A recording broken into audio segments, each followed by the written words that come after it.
Coming up on this episode, we've got a big gay fiction book club discussion of Under His Protection by LaQuette.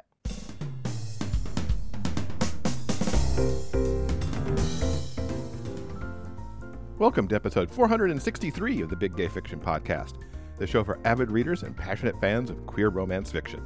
I'm Jeff, and here with me as always is my co-host and husband, Will. Hello, Rainbow Romance reader. It is so great to have you back here for another episode of the show. As always, the podcast is brought to you in part by our remarkable community on Patreon. If you'd like more information about what we offer to patrons, including the opportunity to ask questions to our guests, go to patreon.com/biggayfictionpodcast. So as we move into fall, we wanted to revisit one of our favorite book club discussions with LaQuette's Under His Protection. I'm excited we're coming back to this book because it is so very good. So let's get right into our discussion about this story. Under His Protection starts off with Elijah. It's his first day back at his Brooklyn police precinct. Several months earlier, he was attacked while working a case. His physical injuries may have healed, but secretly Elijah wonders if he has still got what it takes to do his job. Captain Hart Surlington gives him back his gun and badge, but it comes with conditions. Before he can start his new position in cyber crimes, he is being asked by the top brass to take a protection detail. The Brooklyn District Attorney's Office is currently prosecuting a case involving a criminal organization that's been operating as a church. And the night before, they attempted to kill the assistant DA by blowing up his car. Elijah will watch over him as the trial proceeds. The only problem is, Elijah already knows him very intimately. I just love how LaQuette, in a very few number of pages, has given you everything that you need to know for this book. The way that she wrote the stress that Elijah feels when he gets his protection assignment, oh, it's just so good. It just starts so good right here from the beginning, when all he wants is to go to his, what should be a safe job over in cybercrimes. Not only does he get this protection detail, but it's with this person that he already knows way too well. Camden and Elijah spent one spectacular night together 5 years ago and haven't seen each other since. Camden requests someone else. Surlington says it ain't gonna happen. And neither one of them is particularly happy about the bodyguard babysitter situation that they found themselves in, because no matter how good their past involvement may have been, and it was really damn good, Elijah has a job to do and he is going to do it. I love that Elijah is referred to as a real-life walking sex dream. That tells you how good it all was 5 years later, that they can still think of each other in those kinds of terms. Not to mention the fact that they both try to bluster their way through how much 5 years ago didn't mean to either one of them. Cases against the path of unity have gone to trial before, and witnesses have turned up dead.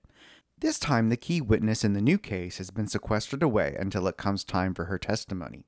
Camden is the only person who knows her true identity, so it seems if they can't kill her, they're going after Camden.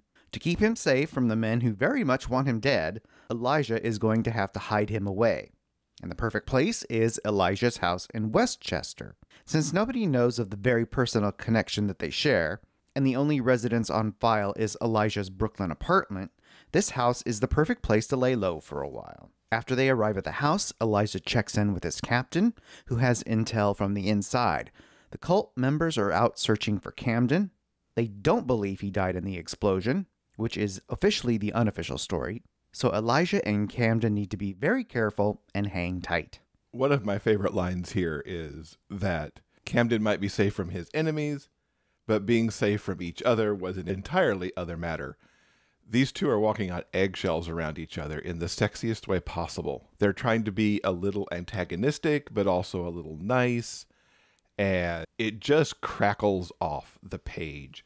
You get the desperateness of them both. Camden wants to be safe, Elijah wants to do his job, but yet how they're going to hang out together for how many ever days this takes. LaQuette builds so much suspense. I'm just kind of in awe of her storytelling, to be quite honest. Yeah, in reference to what you just said, I wanted to read this short passage. This is what Camden feels when they arrive at the house, and how Elijah tries to reassure him. My job is to keep you hidden and alive until it's time to get you back to the city for your big day in court. Until then, kick back and relax a few days. His entire body tensed at the idea of relaxing in their current situation. Sensing his discomfort, Elijah gave his hand a reassuring squeeze. I promise nothing will happen out here.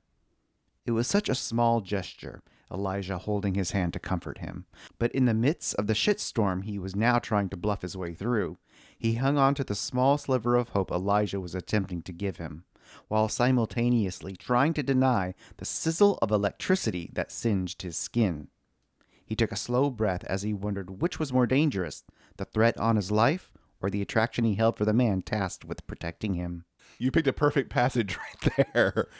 And then to add on to all that, what are they doing while this happens? Elijah's cooking for him, which is one of my favorite things that comes back time and time again in this book, is food. And we'll talk more about that later for sure. But so much connection happens in this book over food, even despite everything that's going on around them. So Camden is still very much drawn to Elijah. He felt that pull 5 years ago when they agreed to go on a blind date, and he feels it now as he watches Elijah shake his considerably sexy groove thing as he cooks them some breakfast for dinner. As they eat, they talk about family. Each of them have fathers that were or are very successful. Camden's father is a district court judge who has his son's life intricately mapped out. And as they're talking, Cam wants to know what Elijah is doing to catch the members of the Path. He is not doing anything. There's a team working on the outside for that. Elijah's job, his sole focus, is to keep Camden safe. Elijah gets a call from his captain. They have worked together and have been friends for a really long time. Surlington now knows about the past he and Camden share, and she gives him an out. She can find someone else to do this job. But Elijah declines. He made a promise to Camden, and he wants to follow through on that. Camden is bored after only a few hours of protective custody. He can't access any social media or any of his online accounts lest his location or his existence be known. Elijah invites him to join him in the basement for a workout. When Camden sees Elijah in pain while he's stretching his leg out, which bore the brunt of the injury that he's still recovering from, Camden offers him a massage, therapeutic only, and it's while he's doing this that he reminisces about that amazing night so many years ago. They had crazy sexual chemistry, but Camden is also drawn to the possibilities of what Elijah represents. A different path, a solid relationship. They both know that they shouldn't do it, but they kiss anyway. And the kiss isn't really a surprise here because we've seen through both of their points of view how as they settle into the house, into this protective scenario, that each of them are really looking at one another, seeing the possibilities of what maybe they missed already from 5 years ago. Now that one kiss ignites a fire that neither of them wants to deny, and they quickly get each other off. And immediately, Elijah doesn't have regrets necessarily, but he worries that his inability to resist Camden is going to end up putting them both in danger. After they both get cleaned up, there is a creak in the floorboards above. Someone else is in the house. With his gun drawn, Elijah subdues the intruder. It's his brother, Manny. You see, in the rapid turn of events involving his assignment to Camden's protection, Elijah forgot that his family was coming for a visit to spend some time before he went back to working full-time. And instead of telling his family the real reason Camden is there, knowing that the truth could put all of them in danger, Camden is just a friend who is staying for a bit. He then gets introduced to the entire Stevenson family. There's Manny, of course, he's Elijah's brother. Vivian, his sister-in-law. Evelyn, Elijah's mom. And Walter, or Pops, that's Elijah's dad. They all immediately realize that Camden is certainly more than just a friend, and they jump to the conclusion that they are very much a couple, and that Elijah has finally, if not settled down, at least he has found the one. I love his family so much. They're boisterous and happy, and they just exude this great energy right off the page. Even Manny, as he's being subdued by his brother, is like, dude, what are you doing? Don't you remember we're all supposed to be here right now? It was just such a warm moment. And I'm also very entertained by how this is going to start to play out, because now you still have forced proximity, but you've introduced like 4 other people to the mix of the forced proximity, which is going to make a lot of stuff for them so much more difficult, as they, of course, want to keep exploring this relationship, but not clue in the family to so much of what's going on. I could see so much of why you love this book so much because of all this awesomeness that's just unfolding in the plot. Yeah, the introduction of his family is certainly an amusing complication for our two heroes. Now, Elijah's mom takes to Camden immediately, but his dad knows that something is up. A former cop himself, Walter recognizes Camden as the assistant district attorney and wants to know why Elijah is working a case and keeping him here at the house. Elijah explains it all. They can't tell Mama, and he wants to know how Walter recognizes Camden. It seems that after Elijah's undercover op went bad and he was clinging to life in the hospital, Camden was the first person from the DA's office by his bedside, something Elijah only vaguely remembers. He assumed it was a wishful hallucination from the medication and pain from his injuries. Meanwhile, Camden is enjoying time with the boisterous and loving Stevenson family. But when bedtime arrives, he realizes that it's in his supposed boyfriend's bed that he is going to be sleeping, something that he wants but is also very much overwhelmed by. When they wake up the next morning in each other's arms, Camden is certainly willing to go there, but Elijah insists on keeping it professional. Or professional-ish, considering what they've already done. Word from the captain is that the bad guys are still on the hunt for Camden, so they still need to hang tight. Professional-ish isn't what Camden was really hoping for, so he's up early reading the paper and avoiding Elijah. When Manny tells him to wake Elijah up, it's time to play cards. So he heads back upstairs and he is momentarily stunned by the sight of Elijah bare-assed, fresh out of the shower, and he tells him that his family wants to play a game of spades. Elijah explains that spades is a Stevenson family tradition, kind of a rite of passage, or another way to look at it, maybe a trial by fire. It's quite the tradition that has you up and playing cards before breakfast, apparently. Right. I mean, cards are good. Playing games is good, but I might want to have breakfast before I settled into a match of cards of any kind. I love, this is just me, I think, being, a child of the internet, but that Camden has to get up and read the paper. Not a paper on the tablet, but an actual physical newspaper, as if this was something that he had not done maybe ever in his life. It's super cute. Every moment that Camden has with the Stevenson family, especially while Elijah's not around, I just love them because they just embrace him so wonderfully into their clan. So as teams, Elijah and Cam play against Manny and Vivian, and over the course of the game, Elijah becomes more and more enamored with Camden's skill at the game. And it becomes a case of, Lord, how is he ever supposed to resist this man? Yeah, not only is he super sexy and everything that Elijah wants, he's also a really good spades partner, which Elijah doesn't get all that often. Later, Camden joins Elijah in front of the kitchen sink. And when Elijah makes a comment that Camden is too highfalutin to do chores as mundane as dirty dishes, it gives him a chance to talk about that night several years ago. Camden is the one who left, never giving Elijah the chance to really know him. And he explains that that night meant everything to him. But Cam's father has very specific plans for life and his career, one that includes politics and eventually the presidency.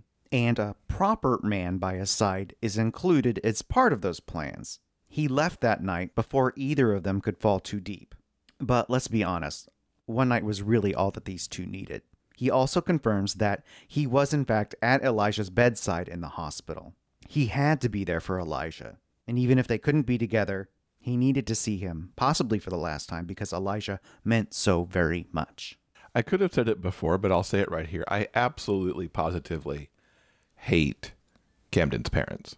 They just sound horrible, the way that they essentially pick on their son. Why haven't you done what we wanted? Why aren't you doing more? Why aren't you doing better? Why aren't you doing this thing? It was just terrible. I hated it. But on the other hand, I really like what LaQuette did in giving us such horrible parents in contrast to Elijah's amazing family, and set those two really polar opposites to each other. Because not only does now Camden see the man that he will have by the end of this story, but also the warm family that he will get that he's never really had before. There have only ever been 2 times that Elijah has been caught off guard.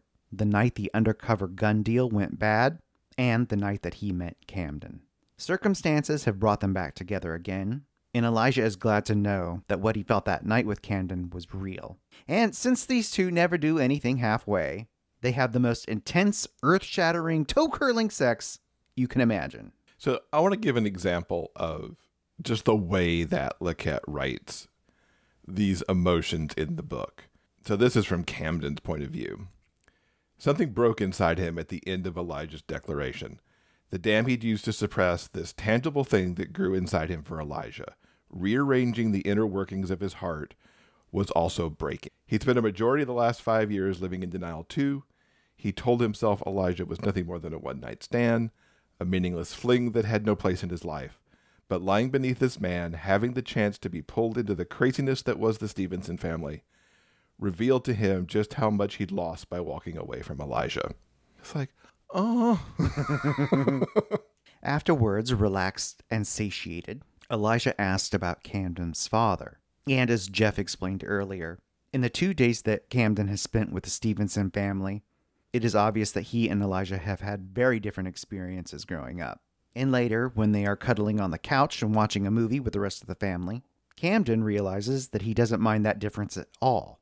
When Cam falls asleep in his arms, Elijah pulls him even closer. He is Camden's protector in every way, and he desperately wants a future with him. But he has no clue how to make that work. The entire moment on the couch is just one of those moments that's everything. It's so tender. It's so warm. They both let themselves do it, although Camden's a little nervous about it initially. There's so many awe moments in this book, and that was certainly one of them for me.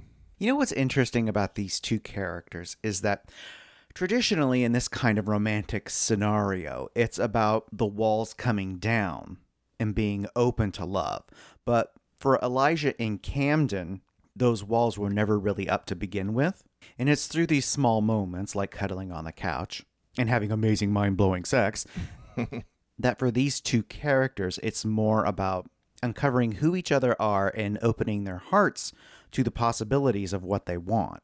Yeah, I absolutely agree with that. And you talk about walls. I think the walls that they put up over the years were to essentially protect their heart from the fact that they didn't get the opportunity to go forward 5 years ago. Those walls are definitely coming down now, and they're truly finding out about each other. And so the world of possibility now sits there, and they've got to figure out how to get it with all the external crap that is going on. So I just said there weren't any walls, and you just said that there were. Well, there aren't any walls that you were talking about. I think they put up more walls of protection more than anything else. It wasn't walls around the fact that they didn't want to do the relationship, but they had to protect themselves from those years where they were separated.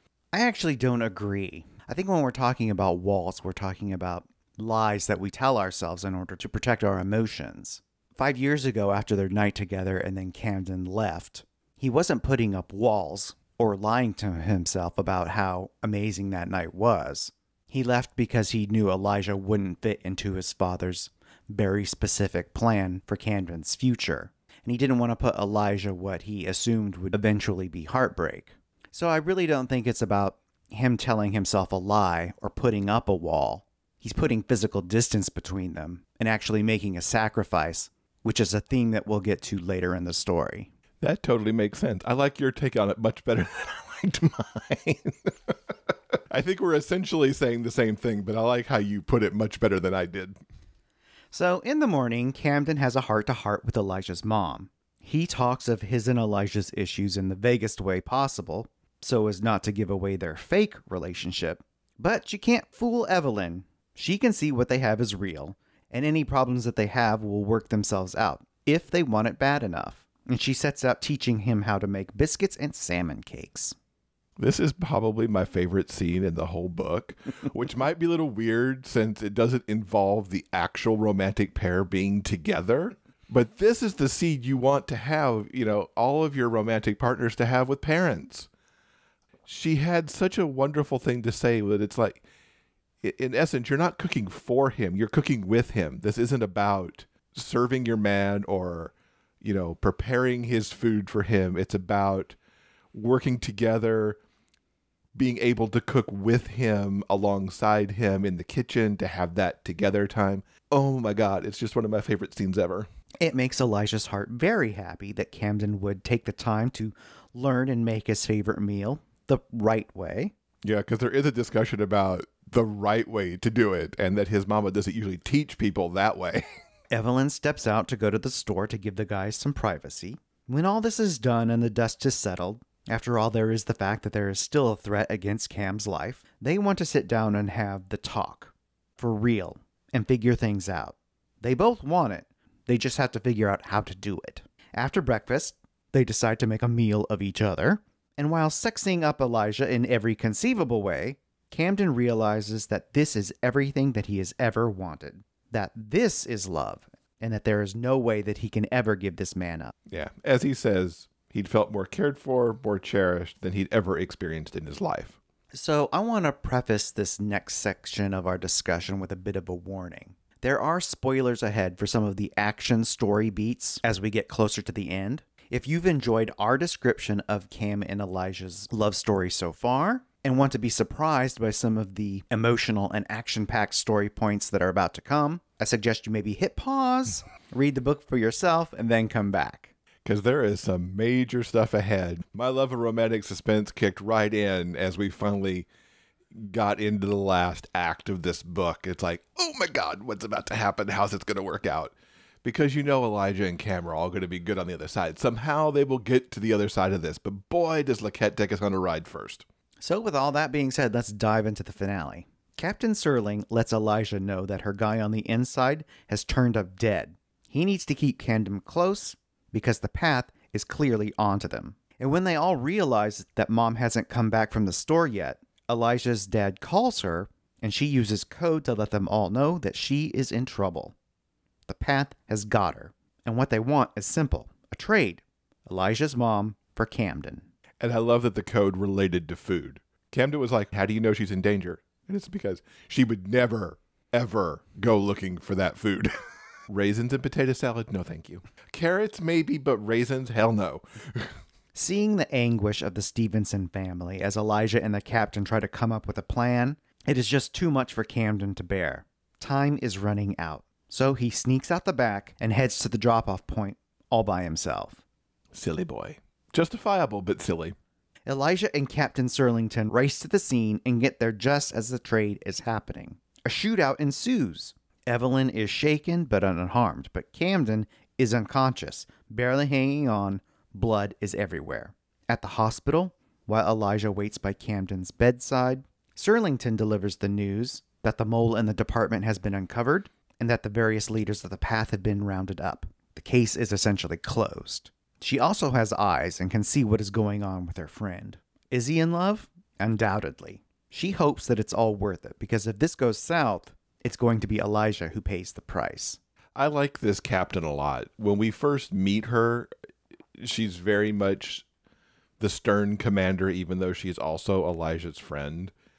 And then as all this keeps rolling out and she really understands the position that he's been put in, protecting Cam, and the relationship that's clearly on display in the hospital as they wait for Camden to wake up. She's a great ally here through this part of the story, trying to keep them safe and together. When Camden finally wakes up, they vow never to be apart. Their celebratory brush-with-death kisses are interrupted by the arrival of Cam's stern and controlling father, Judge Warren. Without even asking how Camden is doing, he lays down the decree that Elijah isn't good enough for Camden's future political ambitions. But Cam holds his ground, stands up for himself. He isn't giving up Elijah for anything. A few days later, the captain calls Camden into her office. She has received an official complaint against Elijah, filed by Camden's father. None of the charges against Elijah would hold up in court, but this could cause a lot of problems for him. Cam calls his dad to try and get him to do the right thing. But the judge is a dirty, manipulative power player. If Cam doesn't do what he wants, he will not only ruin Elijah's life, but the lives and reputation of his family as well. Cam can't see any way to stop his father, so to keep him from ruining Elijah's life, he agrees to his demands. Terrible, terrible people. I've read a lot of books lately with terrible parents, and I get the effectiveness of the trope. And frankly, sometimes parents truly are terrible. But I've been on a little tear of these lately, and this judge is the worst of the worst. Ugh, he's just terrible. But kudos to LaQuette for making him so terrible, because every time he opens his mouth, it's just worse. And you can just see his smug self thinking that he's won this battle. So Camden calls things off, seemingly for no reason. So Elijah knows something is up. A few days later, Camden is present at the reading of the charges against the leader of the Path. Once that is over, Elijah confronts Camden in the courthouse restroom. He's not pissed. He just needs to know what is wrong so that he can fix it. One look at Cam, he is a broken and miserable man. And he eventually explains the situation with his father.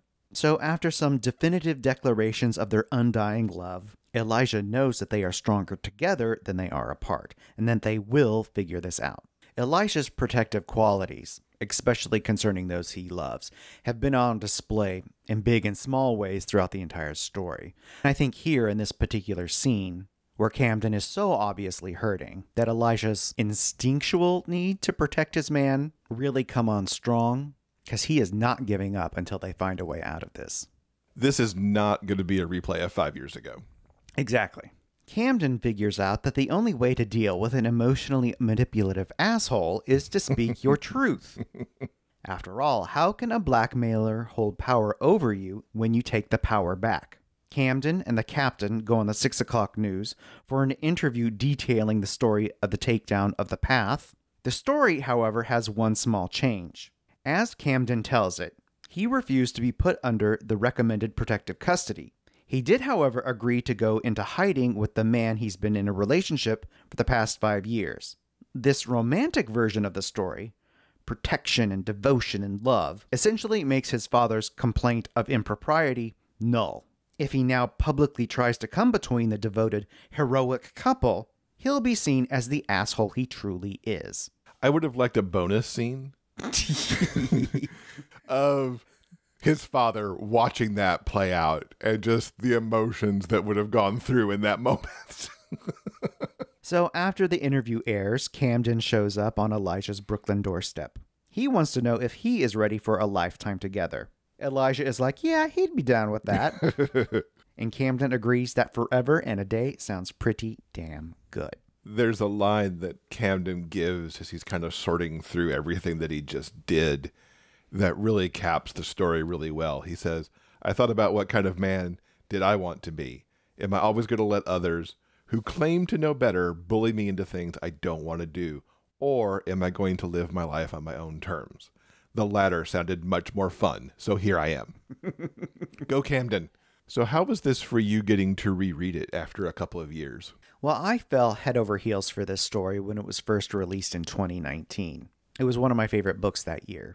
And I vowed that if this book ever got a re-release, it was going to be a pick for book club. So first, I'm really glad that I had a chance to share this book with you and all of you that are listening. And revisiting Camden and Elijah's love story just reaffirms everything that I felt about it the first time around. The story is full of heart and a lot of heat, and it manages to take a lot of different tropes, and in the telling of the story, it doesn't come out as like a confusing mishmash. The emotional through line for these two characters is very clear and really strong. There's no doubt in the reader's mind how devoted these two are to one another, and how there is no possible way that they are going to screw this up a second time. The second chance thread is strong throughout, and then all these other tropes come to play in the middle of it. I'm particularly intrigued how this worked as romantic suspense, because it sets itself up as romantic suspense right at the beginning, because Camden's almost blown up. And then you've got the protection thing, but it's done in a way that the characters don't have to constantly find themselves in peril and move that around how they get to have romantic moments, because you've got this whole middle part of essentially forced proximity somewhat removed from the threat because it's not sitting on top of them all the time. Well, the safe house is safe. Yeah. So that they have the opportunity to explore other things other than the danger that they're in. Yeah, you don't get those awkward moments of, well, we're being shot at, but we're going to have a moment over here where we're going to have some sex right now because Right. we need to have some sex over here. So it's a really intriguing way to do romantic suspense and keep the suspense up because we do check in on the case from time to time, but it doesn't keep all the other stuff from happening. I really liked how it played out. Another nice bonus would be to see their wedding sometime because I would like to see the Stevenson Clannad wedding. You hear that, LaQuette? We need a bonus follow-up scene for this story. So, yeah, we both really enjoyed Under His Protection. We hope that you have enjoyed our detailed discussion of this amazing story. And if you haven't yet had the opportunity to read this book, we hope that you'll give it a try. I don't think you'll be disappointed. Absolutely not. This is just amazing. This episode's transcript has been brought to you by our community on Patreon. If you'd like to read the conversation for yourself, simply head on over to the show notes page for this episode at biggayfictionpodcast.com. Hey, ChatGPT, what did you think of the book club discussion of Under His Protection? Here are the takeaways I had from the conversation about Under His Protection. There are strong character dynamics. Elijah and Camden have a complicated past and are brought back together under intense circumstances. Their relationship is central to the story, and both of you appreciated how LaQuette portrayed their emotional and romantic tension. Next, the novel effectively blends romance with suspense, creating a narrative that keeps readers on edge while allowing the relationship between Camden and Elijah to develop in a meaningful way. The threat from the criminal organization and the protective detail adds layers of intrigue and danger, which are balanced well with the romantic elements. There are also themes of duty, sacrifice, and familial expectations explored through both characters. Camden's struggle with his father's controlling nature and Elijah's commitment to his job and Camden's safety add depth to the story. You and Will highlighted the contrast between Camden's oppressive family and Elijah's warm, supportive one, which enriches the narrative. The book is praised for its ability to evoke strong emotions, particularly through intimate moments and the characters' internal conflicts. Both of you appreciated how LaQuette handled these scenes, making them both tender and impactful. And you both admired LaQuette's vivid writing style, particularly her ability to create tension and chemistry between the characters. Her descriptions and the way she conveys the characters' feelings were particularly noted as strengths of the book. Overall, the conversation reflects a deep appreciation for the book's ability to blend suspense with romance, creating a compelling story that resonates emotionally with readers. Both of you seem to hold the book in high regard, especially for its character-driven narrative and the emotional depth LaQuette brings to the story. I couldn't agree more with what Chat said. We do hold Under His Protection in very high regard. That's certainly true for all of LaQuette's books that I've read. She is a master storyteller. Now, if you'd like to hear more about Under His Protection directly from LaQuette, you could check out our interview with her from episode 184, and we've also got another excellent chat with her in episode 440 about her recent holiday romance, Secret Heir for Christmas. All right, I think that'll do it for now. Coming up next on Monday, October 7th, we've got another book club discussion, and this time we've got something to help you get ready for the spooky Halloween season. That's coming right up, and we're going to be talking about the book This Is Not a Horror Movie by Sarah Dovey Bauer. Now, even though this story takes place in the summer, it has some excellent horror vibes and a super cute romance, too. On behalf of Jeff and myself, we want to thank you so much for listening, and we hope that you'll join us again soon for more discussions about the kinds of stories we all love, the big gay fiction kind. Until then, keep turning those pages and keep reading. Big Gay Fiction Podcast is part of the Frolic Podcast Network. Find more shows you'll love at frolic.media/podcasts. Original theme music by Daryl Banner.